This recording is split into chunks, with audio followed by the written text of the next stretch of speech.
सभी देखने और सुनने वाले को हमारा बहुत सलाम और सलाम टीवी की जानिब से आप तमाम लोगों को ईद की पुरखुलूस मुबारकबाद। आज का दिन सिर्फ एक त्योहार नहीं बल्कि एक पैगाम है, कुर्बानी का, वफा का और मोहब्बत का। आज है ईद उल अजहा। ये वो दिन है जो हमें हजरत इब्राहिम अलैहिस्सलाम के उस बेमिसाल कुर्बानी की याद दिलाता है, जब उन्होंने खुदा के हुक्म पर अपने बेटे को भी कुर्बान करने का इरादा कर लिया था।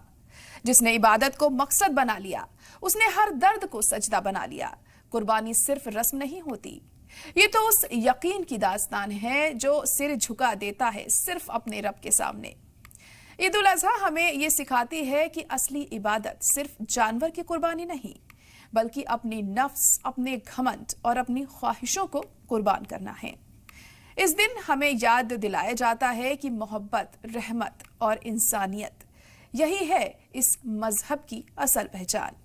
हर चेहरा मुस्कुराए, हर दिल से निकले दुआ, हर घर में हो बरकत और हर कोना बने खुदा का सिला। कुर्बानी में ही है मोहब्बत की असली जबान और इंसानियत में ही छुपा है मजहब का असल पैगाम।